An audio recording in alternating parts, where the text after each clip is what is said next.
Anna Kasparian of the left-wing network The Young Turks continues to declare war against establishment Democrats. This time she's focusing her ire on Kamala Harris. So this is from Mediaite. Young Turks host Kasparian loses it over Kamala Harris for California governor chances. Quote, "I'm going to quit my job and move," because she lives in California. And she's talking with her co-host Cenk Uygur, who likewise has been critical of Democrats a lot lately and has been extending an olive branch to Trump supporters of all people. So let's see what they have to say.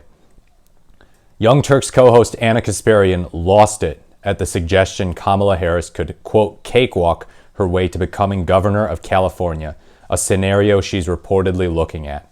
So she hasn't declared her candidacy, just to be clear about that. Quote, "I think Kamala Harris would probably win in a cakewalk for governor," Cenk Uygur told his co-host on Thursday. Quote, "No, what are you doing? What are you doing?" Kasparian said. Cenk said, "I'm telling you the reality, whether you like it or not." "What are you doing?" Kasparian asked again. "Democratic voters in California love to obey," Cenk Uygur said. California Governor Gavin Newsom's current term ends on January 4th, 2027. Voters will vote for a new governor in 2026. Harris previously served as California's Attorney General and was later voted into the Senate. Before those positions, she served as the District Attorney of San Francisco. Quote, "Oh my God, oh my God, oh my God. I'm going to move, Cenk," Kasparian said on Thursday. "I'm going to quit my job. I'm going to quit my job, and I'm going to move."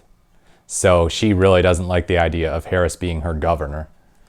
Quote, "I'm not saying I'm in favor of it. I'm telling you what's like if the Democratic Party said, we anoint Kamala Harris, a giant percentage of Democrats in California would go, yes, we obey. We will take the loyalty oath. It doesn't matter how bad she is," Uygur replied. That's probably true. I think with all that name recognition, they're going to absolutely love the idea of having her as their governor.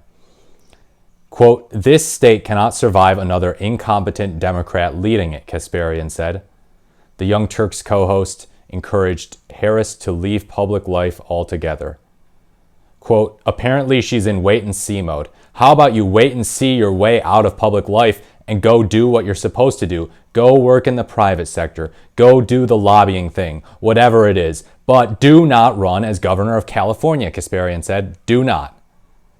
So it's interesting that she says we can't have another incompetent Democrat as governor of California. I'd kind of like to know who she thinks a competent Democrat would be. I mean, we know that Newsom takes heat from the left and the right really aggressively, but who's the ideal Democratic leader of California? I mean, there are a lot of great things about that state, but there are a lot of problems in that state, and I mean a lot. It's a big state, so naturally there's a lot to attack and a lot to praise there. I've personally been there. I really liked it, but I definitely have grown to understand why people criticize it so much. Corruption, crime problems, homelessness. Yeah, there are some issues. It's being affected really heavily by climate change and natural disasters as well. Recall the flooding in 2023. So yeah, I'm just curious who Anna Kasparian thinks should be governor of California. She obviously wouldn't want a Republican because she's still a progressive and she still criticizes the heck out of Republicans. But who's the ideal Democrat to lead California? And I think whether you're progressive or conservative, we can all agree that having Kamala Harris as governor of California would be better than having her as president of the United States. The Democrats would probably rather nominate someone else, someone with better chances in 2028. And the Republicans probably don't want to risk the chance of Kamala Harris becoming president in 2028. So there's something both sides could probably agree on. Nonetheless, I don't really know what Kasparian's talking about in the sense that, oh, we can't have another incompetent Democrat and who would be competent. It just seems like another part of this whole establishment versus populists thing. California is California, like whatever. A lot of Republicans yearn for the days when it was red under Reagan and H.W. Bush, but we're probably not going back to those. No matter who leads it, California's still going to have problems. So yeah, let me know what you think in the comments below. Please leave a like, comment, or subscribe to the channel. As always, thank you so much for watching this video, and I look forward to speaking to you in the next video.